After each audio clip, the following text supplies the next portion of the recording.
보내셨죠? 우리 네. 옆에 있는 분과 사랑의 인사 나눕니다. 사랑하며 축복합니다. 사랑하며 축복합니다.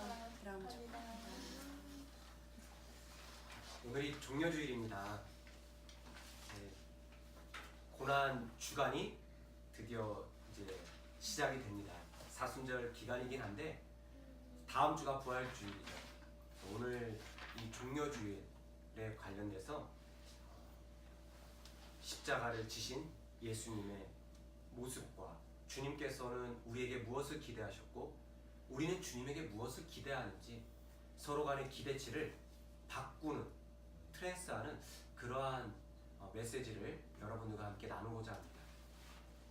현재 이스라엘에서 하는 종료주일입니다. 이 종료주일 때에는 지금 아마 이러고 있을 거예요. 이스라엘에서 지금 이 시간에. 그래서 이렇게 종려나무 가지입니다. 종려나무 가지를 흔들고 온 순례객들, 다 순례객들이죠. 관광객, 순례객들이 함께 촬영하는 사람도 있죠. 함께 이 행렬을 합니다. 예수님께서 예루살렘에 입성하신 그러한 상황을 재연출하는 거죠. 종려주의를 이제 종려나무 가지로 예루살렘에 입성하시고 주님께서 또 마가의 다락방에 모이셔서 제자들과 만찬을 하죠. 이것이 여러분들이 익히 들어왔던 최후의 만찬이겠죠. 빵과 또 잔 나누고 제자들과 함께 둘러 앉으셔서 계속 이야기를 나누는 겁니다. 오늘날로 말하면 우리가 예배 후에 또 커피숍이나 이런 데에서 함께 목회자분하고 같이 저와 함께 삶을 나누고 또 신앙을 나누는 그러한 시간이겠죠. 예수님께서 이 만찬을 하시면서 이렇게 말씀하시죠. 나와 함께 그릇에 손을 넣는 그가 나를 팔 거래요. 제자들이 저는 아니죠 막 걱정해요. 근데 주님께서 나와 함께 손을 넣는 이 가룟 유다가 이제 지금은 영화에서는 그냥 잔을 잡는 거로 나오지만 이제 그릇에 같이 먹을 것을 잡는 그러한 연출을 말씀하시는 거죠. 그 사람은 차라리 태어나지 않았으면 좋을 뻔했다라고 예수님께서 말씀하세요. 예수님의 말씀이지만 이 마태복음을 기록한 마태가 기록을 한 것이고 또한 그 기록에 있어서는 예수님의 독창적인 메시지는 아니라는 것을 알 수가 있는데요. 어디서 알 수 있냐면 에녹서라는 말씀이 있습니다. 에녹서에 이렇게 나오죠. 이 제사장과 함께하는 사람들이 떡과 포도주를 나눌 때의 절차 순서예요. 맨 밑에 위에 보면 누구든지 그 앞에서 제사장 앞에서 자신의 지혜에 따라 쫙 앉는 거예요. 그 순서대로 모든 문제를 물어보고 또 식사하기 위해서는 새 포도주를 마시기 위해 상을 차릴 때 제사장이 손을 먼저 뻗어서 빵과 또 포도주를 이제 축복하는 거예요. 근데 예수님은 대제사장이죠. 대제사장. 예수님께서 먼저 그 그릇에 손을 넣고 축복과 감사를 하셔야 되는 건데 어때요? 동시에 넣었다라는 거예요. 여러분들은 그 의미를 아직 잘 모르셨을 수도 있어요. 그냥 먼저 먹나? 하지만 이미 유대인들에게는 이 에녹서의 말씀을 통해서 그릇에 같이 손을 넣는다라는 것은 내가 예수의 자리에 앉는다라는 거예요. 내가 예수보다 같은 레벨이다 라는 거죠. 그렇게 나와 함께 그릇에 손은 자가 나를 팔리라. 그 사람은 차라리 태어나지 않았으면 좋았을 뻔 했죠. 이것도 예수님께서 이렇게 예언하신 말씀이 아니에요. 죄송합니다. 제가 자료를 요건 쿰란 문서고요. 에녹서가 아니라 쿰란 문서고요. 정정할게요. 쿰란 문서고 아래 게 에녹서입니다. 에녹서에는 이렇게 나오죠. 영적인 주님을 부정한 자들이 안주할 땅, 살아갈 땅이 어디 있냐? 그들은 차라리 태어나지 않은 것이 더 좋았을 것이다 라는 말씀이 있죠. 신약 성경을 기록한 제자들은 다 이러한 이 외경, 쿰란 문서의 말씀들을 늘 읽어왔어요. 그래가지고 그 말씀들을 인용하면서 예수님의 말을 다시 한번 되새겼다라는 것이죠. 성만찬을 할 때에 가룟 유다는 이처럼 정말 옳지 않은 행동들, 또 주님의 자리에 앉으려는 행동들을 했다라는 거예요. 왜냐하면 이미 가룟 유다는 그의 마음속에 예수님을 팔 생각을 했다라는 겁니다. 계속 예수님이 자기가 원하는 대로 행동을 안 하시는 거예요. 종려주일에 입성을 하면 야 이제 끝이다. 로마 군대를 다 쓸어엎고 유대 제사장들 정치인들을 다 쓸어엎고 우리 예수님과 함께 나라를 건국할 거야 라는 기대감을 갖고 있었죠. 근데 예수님이 자꾸 이상한 소리를 하는 거예요. 나는 섬기러 왔다. 야 발 닦자. 발도 닦고.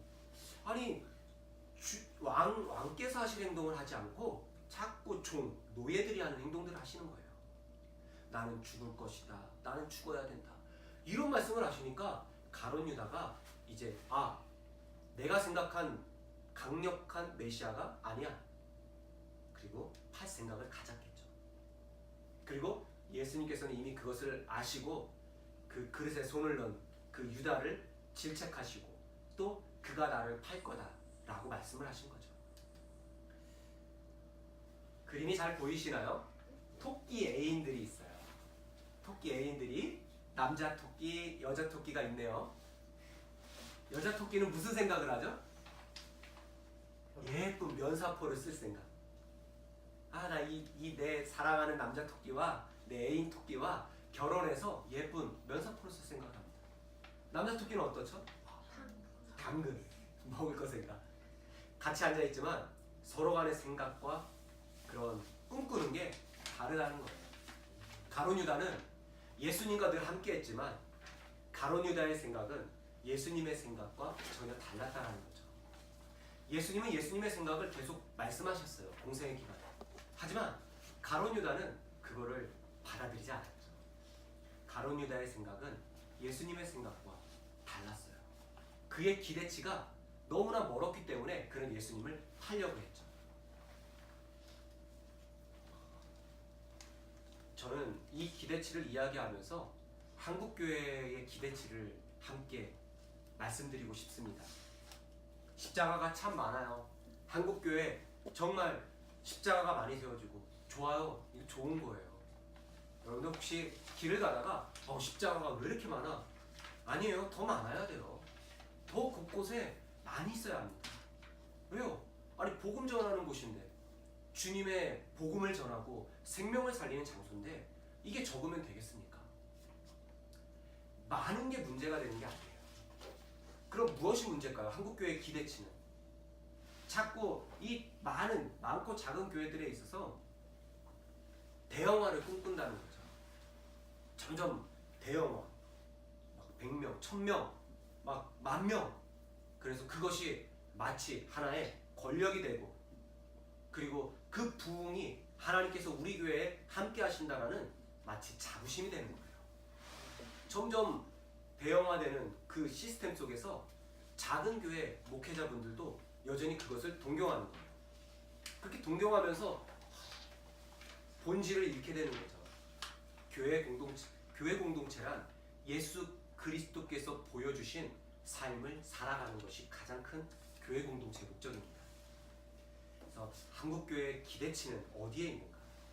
더불어 오늘 이 시간 우리 하이엘 교회의 기대치는 어디에 있는가를 보아야겠죠. 주님의 기대치는 희생, 헌신이에요. 희생이에요. 주님의 기대치가. 예수님의 기대치. 십자가를 지셨죠. 종려주일은 십자가를 지시기 위해서 입성하신 거예요. 예루살렘에. 제자들은 이제 왕이신 예수님께서 다스리시리라 라고 생각했지만 예수님의 기대치는 십자가에 못 박혀 돌아가시는 거죠. 이 기대치를 위해서 필요한 게 있습니다. 무엇일까요? 오늘 말씀에 있는 축복과 감사예요. 빵을 가지고 축복기도 하십니다. 잔을 가지고 감사기도 하십니다. 헌신하시기 위해서. 왜요? 이 빵과 이 잔은 많은 이들을 위해 흘리는 예수님의 몸과 예수님의 거룩한 보혈이에요. 근데 이거를 주시기 위해서 주님이 하신 행동은 축복과 감사라는 거죠. 여러분들 희생하길 원하십니까? 헌신의 자리에 서 있으십니까? 그렇다면 이 헌신의 자리에서, 이 희생의 자리에서 누군가를 향한 축복을 하셨습니까? 아니면 단순히 늘 돌아가는 내 사역이다 생각하고 열심히 했습니까? 이 헌신의 자리에서는, 희생의 자리에서는 주님께서는 축복과 감사를 하셨다는 거죠. 누굴 위해서? 예, 많은 제자들을 위해서. 그래서 무엇이든지 우리가 헌신의 자리에 있을 때 항상 이 헌신을 받게 되는, 누리게 되는 많은 이들에게 그들을 향해서 축복 기도하세요. 감사 기도하세요. 그것이 주님께서 보여주신 진정한 헌신이라는 거죠. 영상을 하나 준비했습니다. 우리 영상 하나 보겠습니다. 소리 좀 리모컨으로 올려주세요.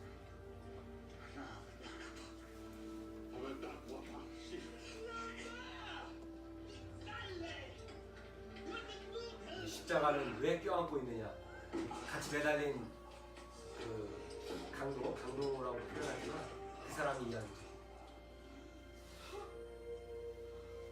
이 패션 오브 크라이스트라는 영화는 메기슨 감독이 정말 이 신학적인 또 그의 실험을 담은 영화인 것 같아요. 물론 이 장면에서 이제 마리아를 부각시킨 게 있죠. 성모 마리아를.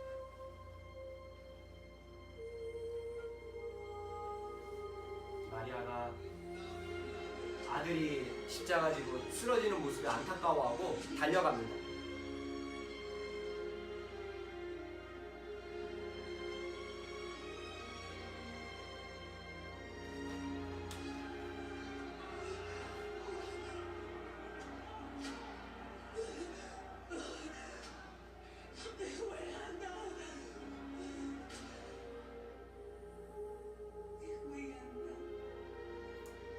달려온 마리아를 향해서 이제 예수님이 말씀하세요. 이게 중요합니다.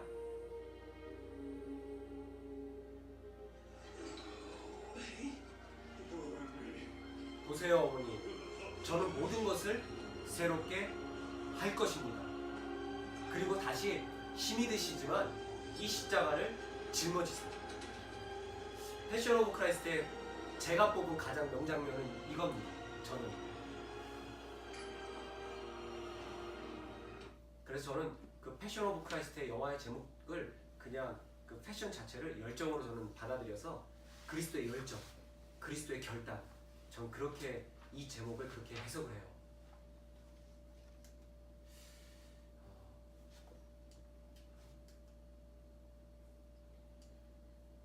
넘겨줘 보실래요? 아, 이건가요? 예. 우리 취리의 대학교 지금 돌아가셨는데 이 슈바이처 교수님은 이러한 이야기를 하셨어요. 마태는 예수가 죽음을 향해 간 것의 근본적인 의미를 대속제물의 카테고리보다는 차라리 제자들의 새로운 삶의 길을 갈 수 있도록 한 그 선구자의 카테고리로 봤다는 거예요. 정말 멋진 신학자예요. 보통은 예수님의 십자가를 이야기할 때 다 대속제물, 우리를 위해 죄를 지신 주님, 우리의 죄를 지신 주님, 이렇게들 이야기하지만 이 교수님은 제 마음에 쏙 맞는 이 해석을 했어요. 대속제물의 카테고리보다는 그 주님의 십자가는 새로운 삶의 길을 개척하는 선구자였다는 거죠. 그걸 제자들에게 보여줬다는 거죠. 아까 영상에서도 보셨듯이 보세요, 어머니. 나는 모든 것을 새롭게 할 거라는 거예요. 많은 이들이 십자가 지고 가는 주님, 나를 위해 죽으신 주님 하면서 내 죄 때문에 여기에서 그친다는 거죠. 어디 가요? 대다수의 교회 크리스찬들이에요. 십자가 생각하면 거기서 끝나는 거예요. 하지만 우리가 십자가를 바라봤을 때 주님께서 보여주신 기대치는 새로운 삶을 개척하셨다는 거죠. 기대치의 변화는 새로운 삶을 가는 선구자의 걸음이에요. 그래서 보세요 어머니, 저는 모든 것을 새롭게 할 것입니다. 참 저는 여기서 망치에 꽉 맞은 듯한 신앙의 그 감동과 충격을 받았었습니다. 사실 십자가는 주님께서 나를 향한 그 기대추의 결론이에요. 그럼 그 십자가의 삶이 뭔데요? 다들 아십니다. 용서죠. 축복과 감사의 자리에 희생하지만 때론 내가 축복하고 내가 감사를 한 그 사람이 나에게 해코지했을 때 우리는 용서할 수 있는 그런 마음이 있어야 되는 거예요. 사실 어제 이제 제가 저녁에 그 청주시 연합 집회를 갔다 왔어요. 그런데 거기서 한동안 저하고 사이가 안 좋은 동기 목사님을 만났어요. 굉장히 안 좋고 이야기도 못했죠. 근데 딱 마주친 거예요. 본의 아니게 서로가 예배 집회 장소에서. 근데 정말 감사하게도 그 목사님이, 친구 목사님이 먼저 이제 그 뻘쭘을 했었던 거죠. 서로 딱 순간 마주 보니까. 근데 와서 인사하고 아는 척을 하는 거예요. 역시 동기들은 한순간에 녹는 것 같아요. 저도 편안하게 이야기하고, 그래서 못다한 이야기를 많이 나눴습니다. 그 목사님과. 용서, 서로가 먼저 다가가고 서로가 먼저 이야기한다면 어렵지 않습니다. 내가 먼저 손 내밀고 내가 먼저 사랑해준다면 어렵지 않습니다. 그러한 것들이 우리에게 필요해야겠죠. 십자가는 치유입니다.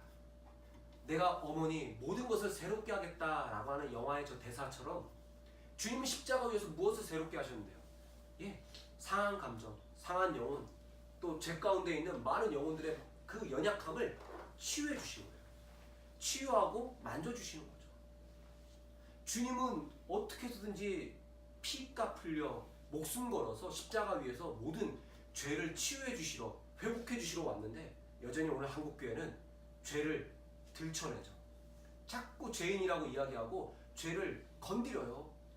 모두 죄인이다, 회개해야 된다.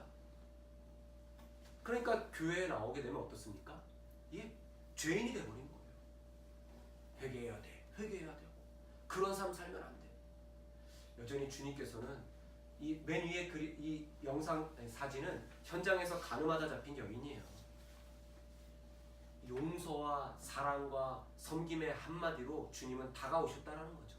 그런데 우리는 이런 이 율법에 매여가지고 누군가를 정죄하고 누군가에게 죄인이라고 이야기하고 그것이 설령 목사라고 해도 그러면 안 됩니다. 그것이 설령 누구라고 해도 어떤 권력과 어떤 위대한 성인이라고 해도 그런 이야기 할 수 없습니다. 왜요? 예수님도 안 하셨기 때문이에요. 예수님도 안 하신 거를 우리는 예수님의 제자라고 하는데 예수님처럼 살려고 하진 않아요. 안타깝죠. 십자가는 치유입니다. 이 그림은 예수님께 다가가고 싶어서 막 사람이 너무 많으니까 어때요? 그 친구를 지붕을 뜯어내고 끈을 달아가지고 친구를 내린 거예요. 그래서 고쳐주는 거죠. 길을 개척한 친구들이에요. 생각지 못한 길을. 십자가는 새로운 도전입니다. 마지막 만찬을 즐겁게 나누신 주님, 그리고 또 결단의 이야기를 하신 주님. 만찬 후에 감난산을 향해서 성경 마지막 구절에 이렇게 이야기하죠. 이에 그들이 찬미하고 감난산으로 가니라. 이 주님께서 보여주신 성만찬의 하이라이트는요, 찬양이에요. 찬양의 워킹. 다들 원래 성찬식을 할 때 그냥 이렇게 탁 하고 끝나잖아요. 하지만 이 성찬식의 끝은 찬양으로 끝나는 거예요. 계속. 유대 이 유월절 이런 만찬의 스토리가. 주님은 그럼 이 찬양을 하면서 제자들과 감난산으로 올라가셨습니다. 현재 이 감난산에는 가득 채운 이스라엘의 이게 다 묘비예요.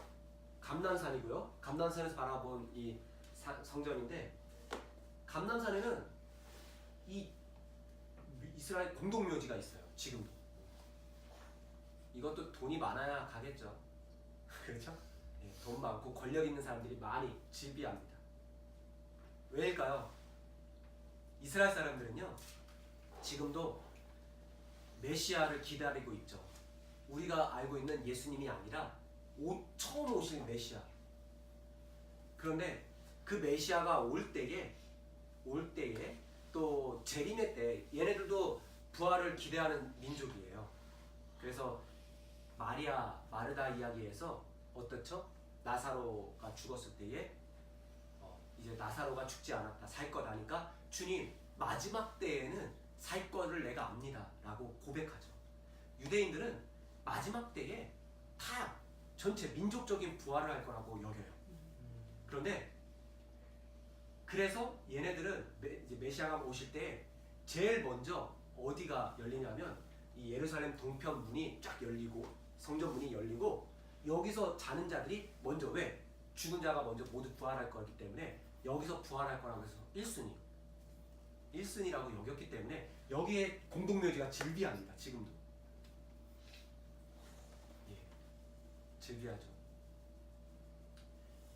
유대인들의 기대치는 뭘까요? 부활. 그냥 미래에 대한 기대감으로 살아가는 이들이 유대인입니다. 제가 유대인을 다 알지 못하지만 이 부분에 있어서는 그렇다고 봅니다. 이 감람산을 주님은 찬양하며 올라가셨어요. 저 감람산에 제자들과 찬양하며 가셨죠? 그리고 예수님이 십자가 위에서 뭐라고 이야기하신지 아세요? 엘리 엘리 라마 사박타니. 엘 하나님, 리 나의라는 접속어예요. 나의 하나님, 라마 와이. 왜 사박타니 버렸냐 라는 뜻이에요.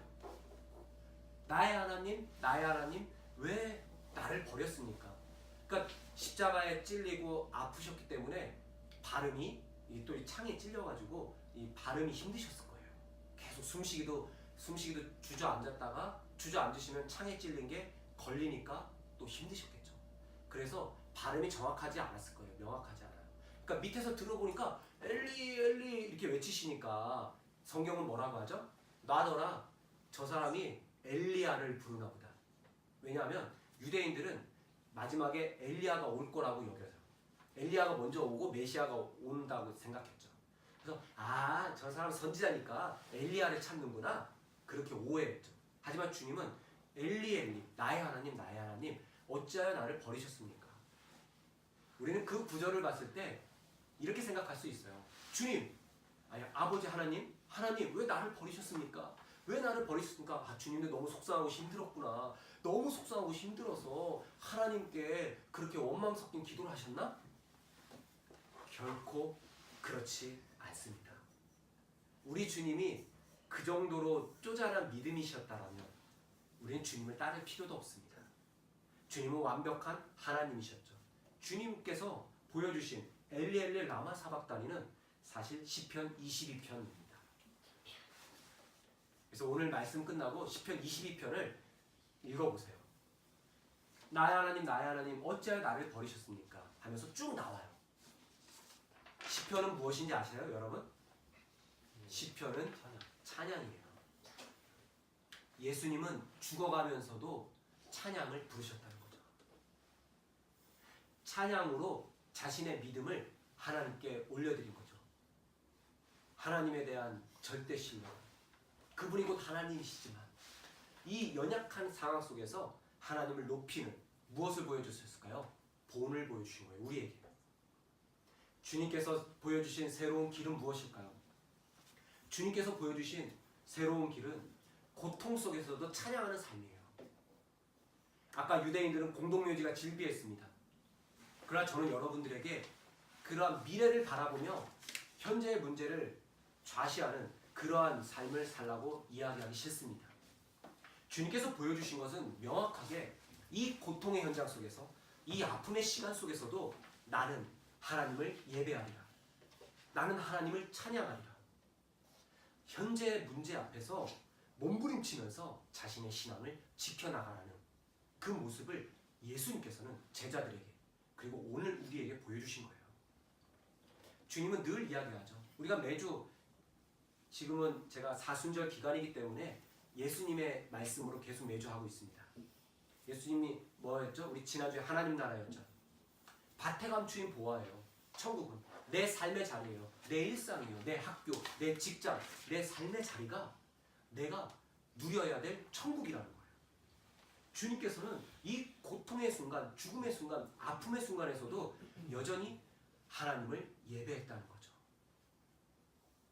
이러한 예배자가 어디 있습니까? 이러한 예배자 들으셨습니까? 뭐 순교하신 선교사님들이나 순교자분들, 우리 뭐 6.25 때나 아니면 일제강점기 때나 이럴 때, 또 아니면 천주교가 카톨릭이 이제 뭐 그런 복음이 들어왔을 때에 많이 순교를 했죠. 믿는다는 이유로. 그때의 사람들 외에는 혹시 이런 생각을 우리가 합니까?